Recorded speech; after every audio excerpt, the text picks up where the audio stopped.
Welcome to the Nonprofit Exchange. Stories by leaders for leaders to help you to raise the bar on your own performance and to release the potential inside of you. Now, here's today's episode.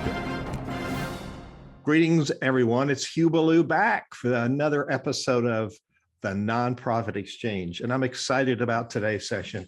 We always have good guests, but today, it's very different than we've had before. It's the author of this book, Stop the Nonprofit Blame Game. Now, we want to blame everybody else, but maybe we played a role in this thing. Maybe we set it up wrong. Maybe we aren't doing it exactly up to the standards that we want to see. So we're gonna talk about this with Hardy Smith today. So Hardy, tell people a little bit about who you are. And why did you write this book? Hugh, thank you so very much. I certainly appreciate an opportunity to visit with you and everyone that's a part of this tremendous podcast. Hugh is a consultant and speaker. I have a long time personal and professional experience working with nonprofits nationwide. And my primary focus when I'm assisting nonprofits is working with those organizations who want to benefit from fully engaged boards. And that creates pretty much of a white hot topic area. And I have a results-oriented approach that was developed during 30 years working in the world of NASCAR racing. So it's a little bit of a different background than most of those who are involved with nonprofits bring to the table, but it's something I enjoy very much. And I guess the question of the day, why write this book, is, well, number one, I believe that there's a tremendous need. All of us working in the world of nonprofits, the social sectors, totally understand the mass across the board frustration that exists, and that frustration is generated by lack of engagement or too much engagement by board members who aren't performing as expected. So there's a tremendous need for what I believe this book offers. There's been a whole lot of advice over a long period of time that's shared in the sector on how to deal with this very dysfunctional situation. But in my opinion, and I think all the research shows, the advice that's been offered hasn't produced a result. So I saw an opportunity where results are needed, and I set out to deliver that. And I believe that's what Stop the Nonprofit Board Blame Game does. So it's just uniquely enough, in my keynotes and my trainings, I use the analogy as a conductor. I use the analogy of an orchestra. As you want to build this high performing team, and in the orchestra you've got people that are very skilled, and they don't give up that skill to be part of a team. So part of this is one of the slides from one of my keynotes. Your team is an orchestra. Now, let's go on down. Here's also one analogy that I use. So you got 7 guys that jump over a wall in 13 seconds. They change 4 tires, fill a tank of gas, clean the windshield, and they're done. If it's 13.1, you've probably lost a position on the track. Too slow. So it's really important. What we don't do in nonprofit boards is we don't rehearse for success. We just show up and we do the same old stuff and we expect good results. So what's wrong with that picture? I think if you went back really quickly, we just kind of walk back to that the shot of the pit crew there at Daytona. Every single one of those individuals, jackman, tire guy, impact wrench guy, windshield washer guy, and of course, the crew chief calling the shots, and don't forget the driver. Every single one of those is a specialist, and they're highly skilled, and they're recruited to perform a certain function. And the arena that they perform in it happens in a matter of seconds. It's repeated only 3 or 4 times during the course of a race, but that's their job and their responsibility. Very intentional by teams when they're putting together the top pit crew, because as you said, fractions of seconds can cost a race. As a matter of fact, this is a picture of Daytona, where I'm based, and the Daytona 500 coming up in just a few weeks. A football field a second, that is the speed that these NASCAR Cup cars are traveling. A football field a second. So if you lose a second in the pits, you've lost 100 yards, which in the course of history of Daytona 500s, that's plenty of time to lose a race. Now let's make the connection jump from NASCAR to nonprofit boards, okay? Mm-hmm.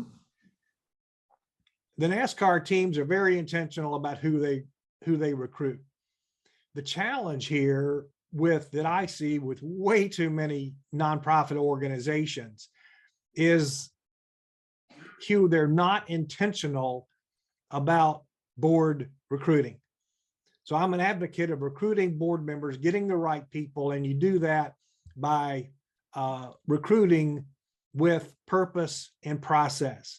Now, what do I mean by that?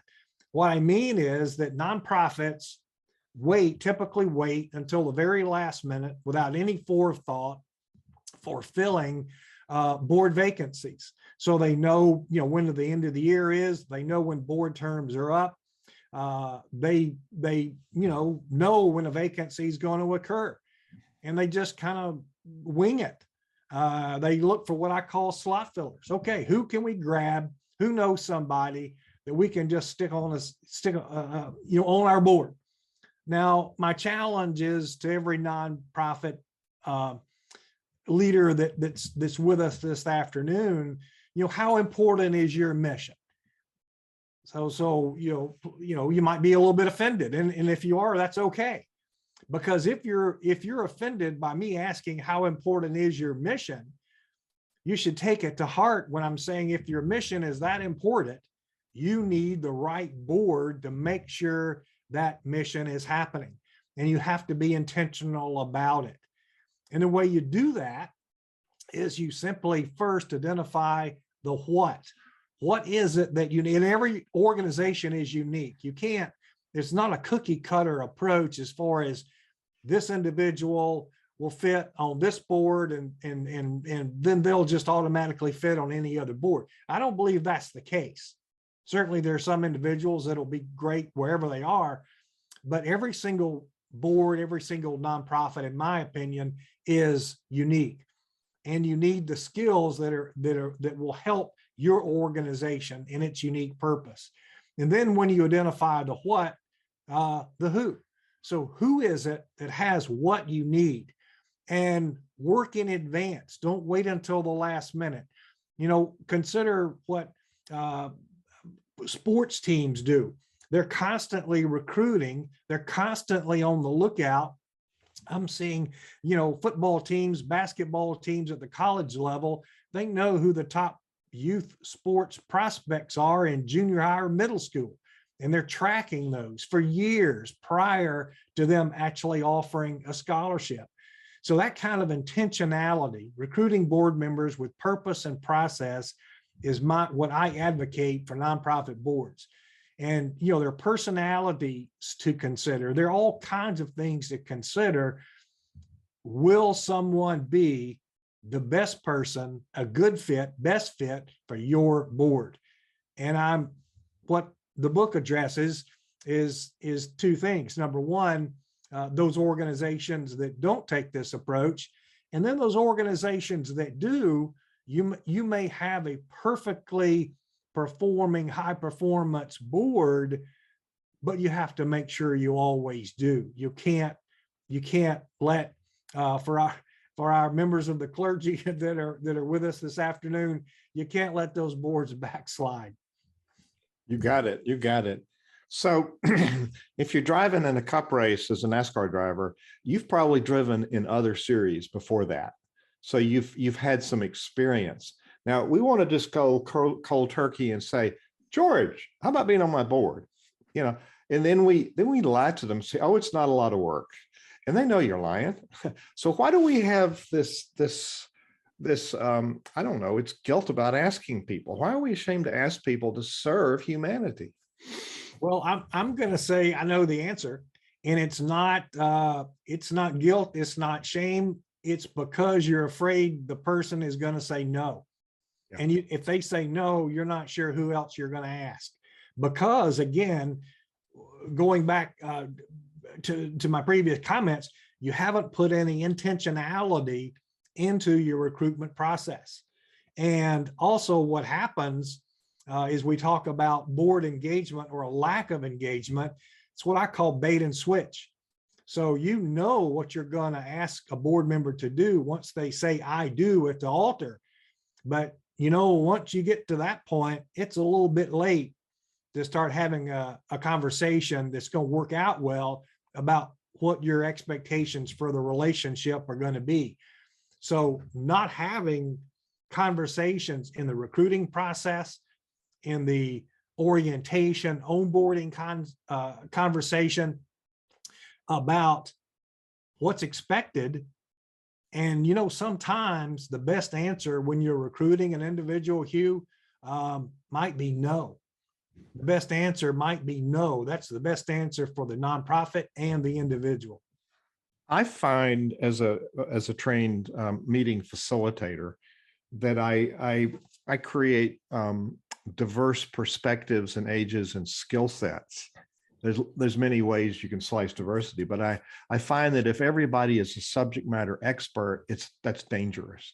So for instance, I served as the board president of the Lynchburg Symphony Orchestra, and we had a number of people who were not musicians because we needed business heads, we need legal heads, we needed event heads, we needed all kinds of people with different skill sets. Of course, they all liked music and appreciated it.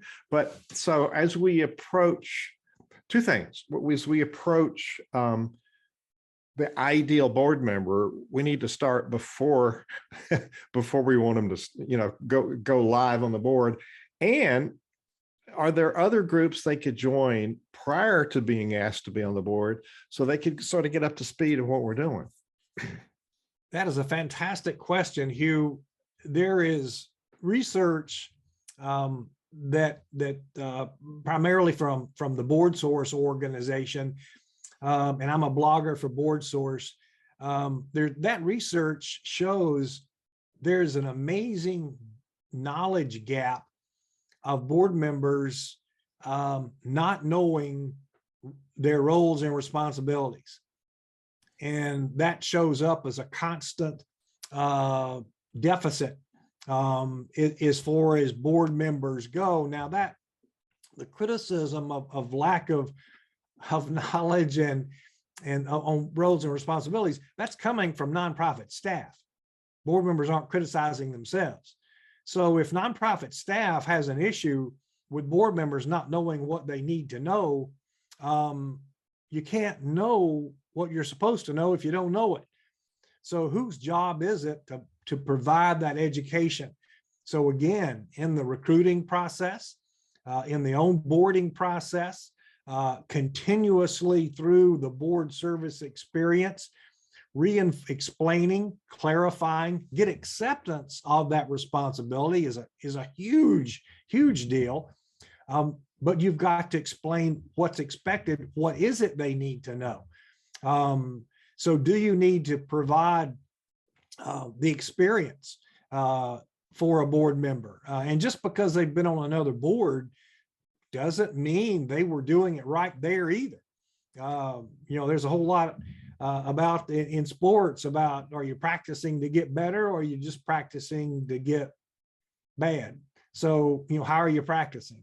So you've got to provide the training, you've got to provide the experience necessary, especially when it comes to leadership development within the board itself. So there's a lot of under-functioning boards. And from my perspective, I see a lot of over functioning leaders that do too much. And I think the board members just kind of throw up their arms and say, what's the use? How often do you see that? I see it quite a lot. And there are two situations. Unfortunately, there are circumstances when the professional staff is of the opinion that, look, life would be a whole lot easier if they didn't have to mess around with these volunteer leaders. So we'll just use them because we're legally required to, or for some, and we'll just do it that way. And that's what I call treating your board members like mushrooms. You keep them in the dark and you cover them with manure.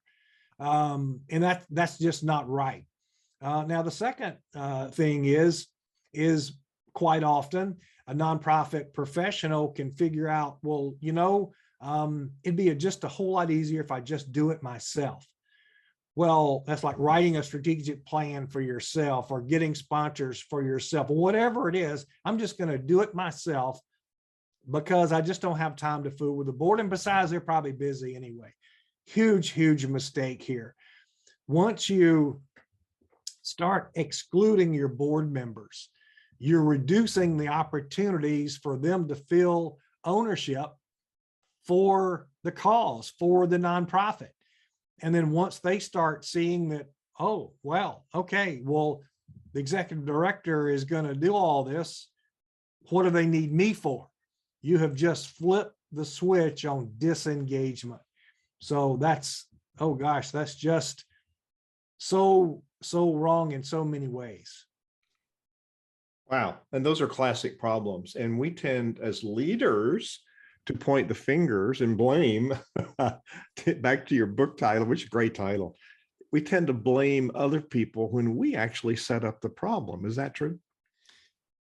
My research agrees with you, Hugh. And what I found in my research is while the finger of blame from that nonprofit staff leader is pointing toward board members, there are so many board members that are frustrated by their board service experience.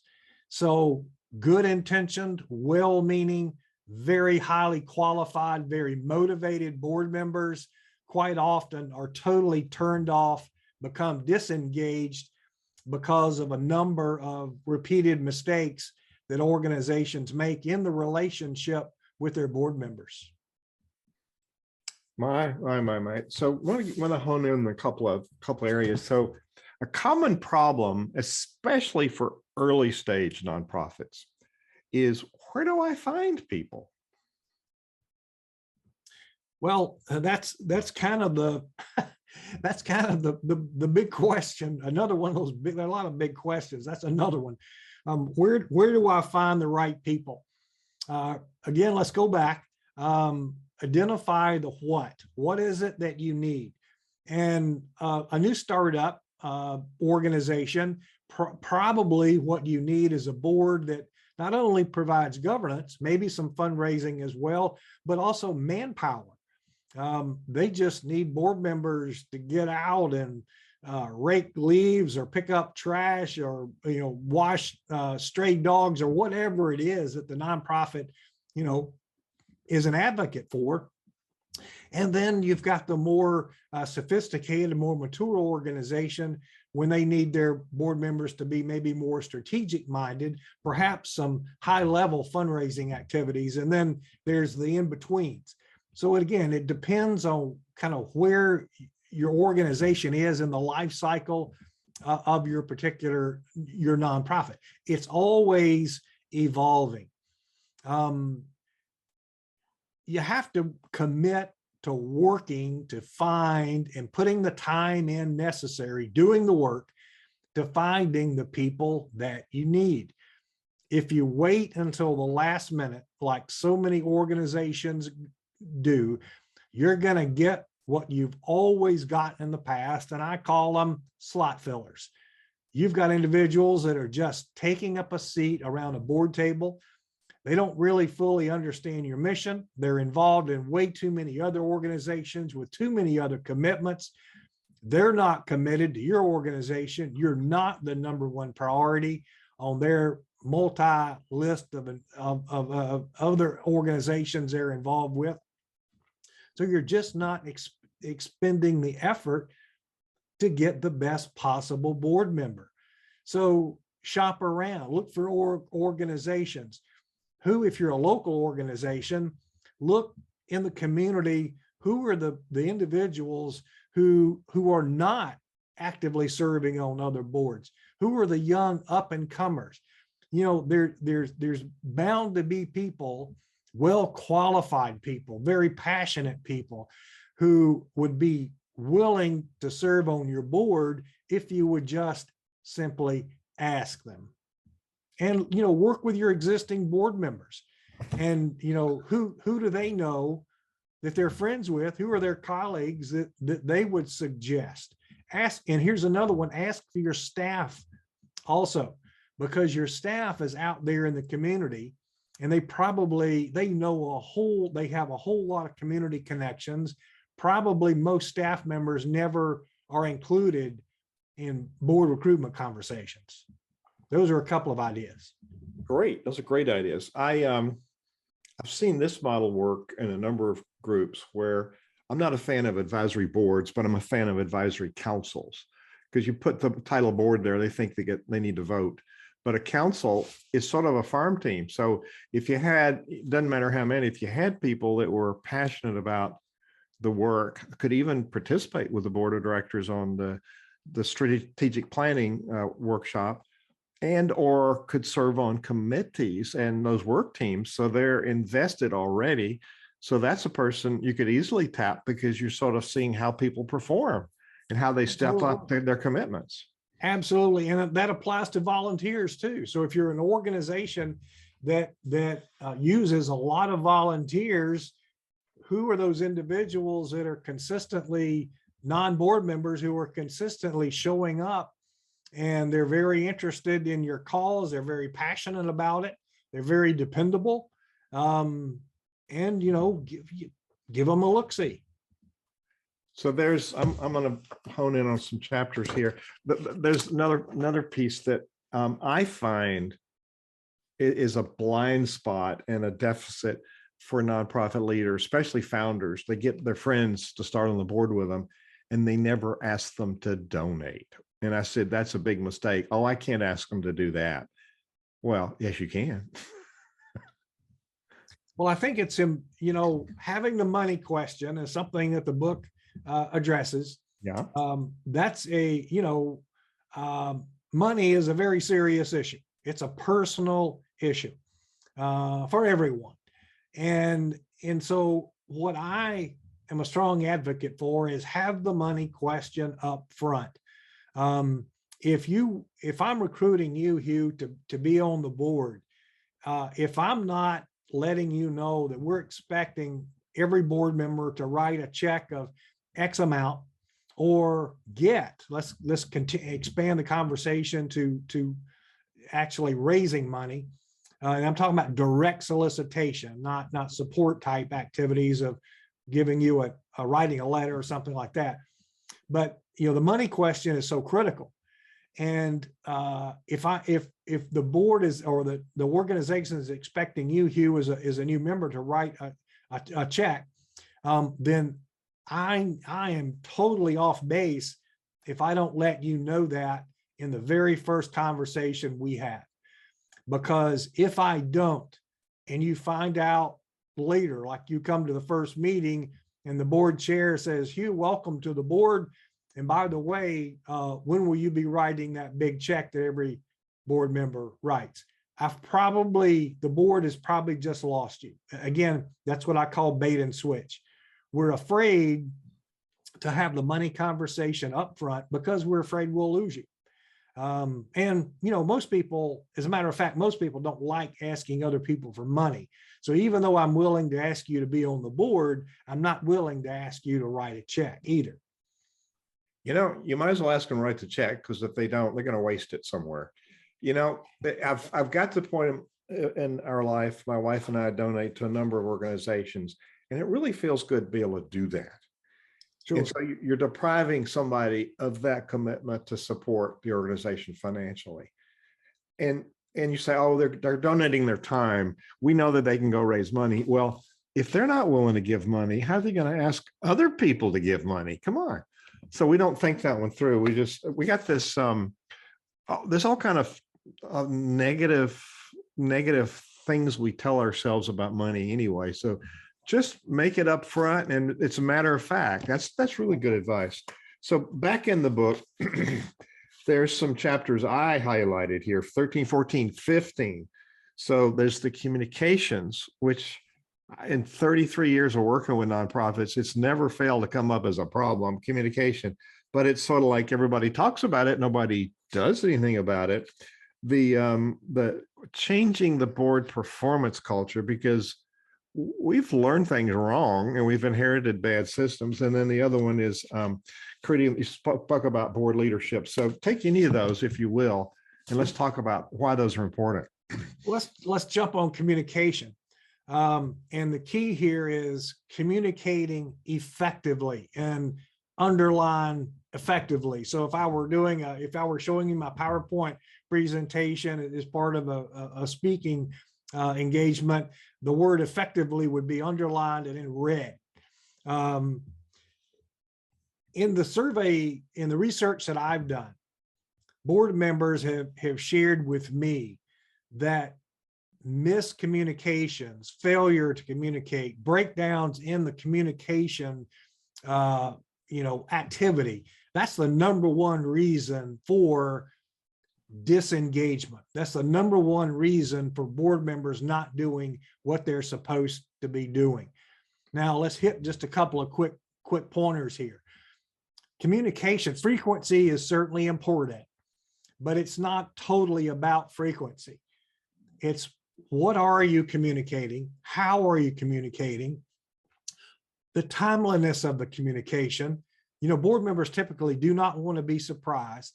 And remember this, just visualize for our nonprofit leaders on the podcast today, visualize your boardroom, all the faces sitting around the table. Every single one of those individuals has an individual preference on how they want to be communicated with. And, when I worked in NASCAR racing, I worked for Bill France, and Bill would call me in and ask me for a situation report, and I would just launch into a full-scale report that I'd worked really hard on. And he said, Hardy, look, I just need a weather forecast. Is it raining? Yes or no? That's all I need.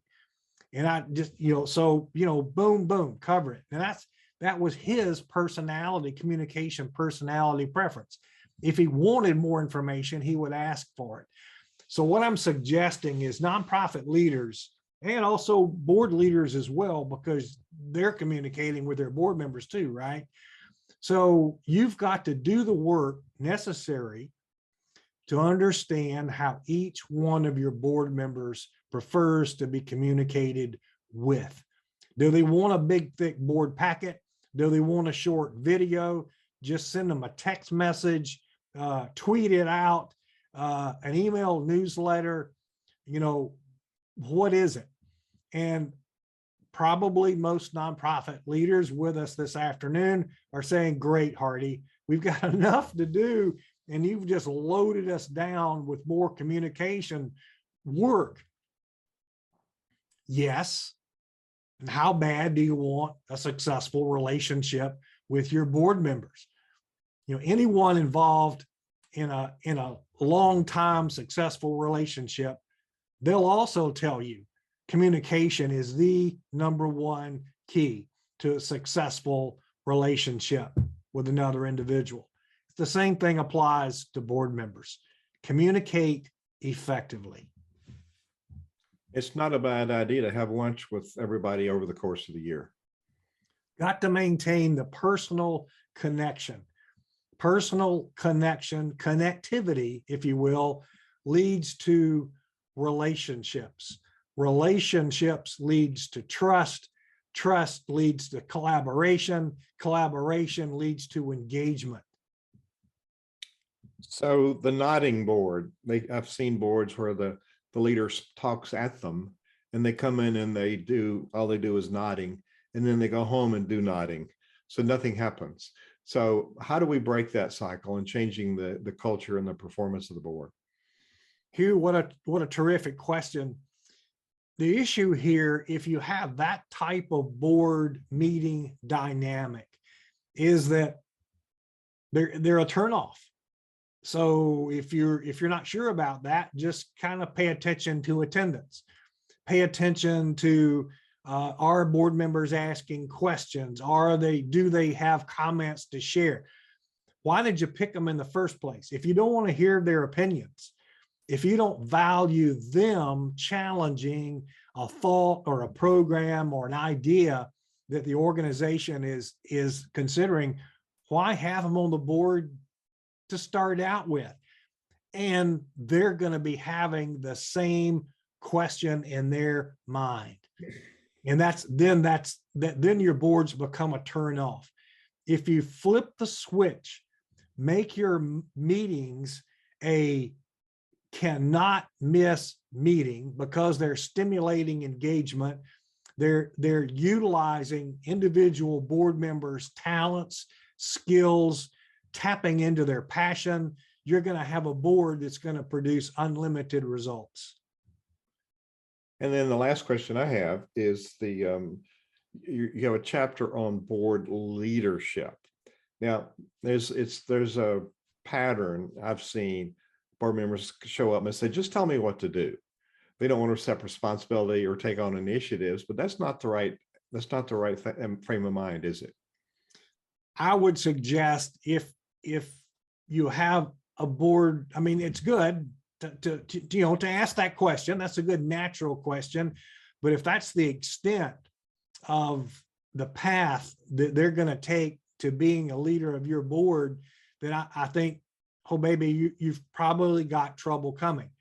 So if you're trying to accomplish something significant, they're not going to be the ones to provide the dynamic leadership that's going to make a difference for your particular cause. So again, just like board members, when you're developing the board leadership, what do you need and who do you need it? Just because someone's been on your board and been there for a long time and it's their turn to be the chair, how serious is the mission of your organization? You've got to be intentional about your board leadership. They may not have the skill set, they may not have the experience for facilitating engagement by volunteers.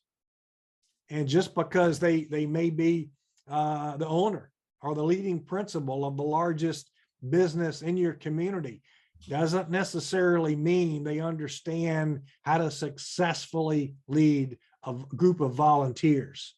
Totally different situation. And so how bad do you want it?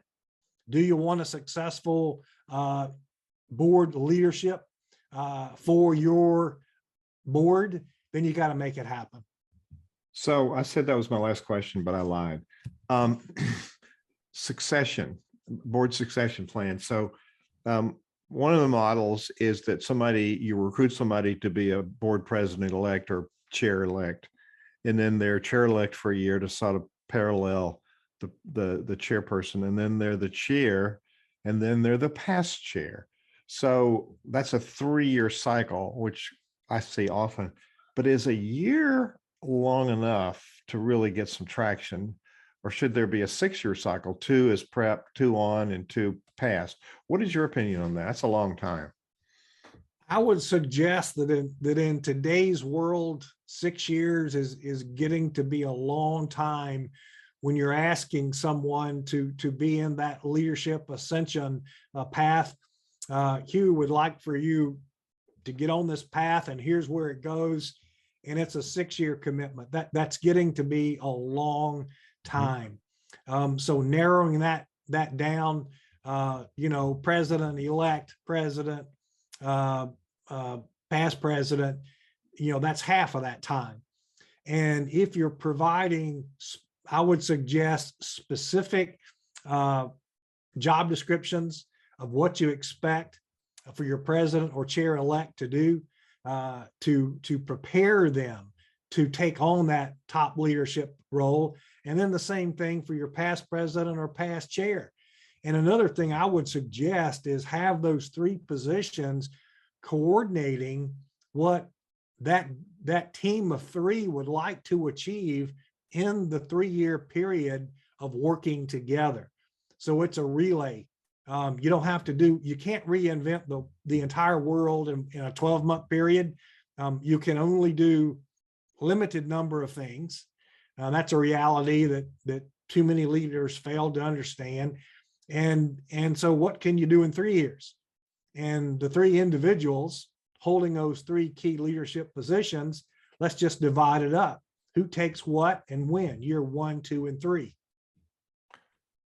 Those are really good answers. So you can find Hardy at hardysmith.com, HARDYSMITH.com. And you'll find this really good book on Amazon, Stop the Nonprofit Blame Game. You can find it on his website.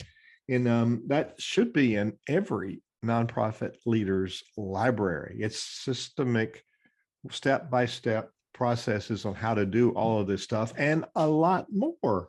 So Hardy, thank you for seeking me out. I'm really glad that I paid attention and got you to be my guest on the Nonprofit Exchange today. Any parting thought or tip you'd like to leave people with? I would just reinforce your very strong commercial for my book. Hugh, the book is written as a resource. It's meant to be used. It not only identifies problems, it provides solutions. More importantly, the solutions have specific how-tos.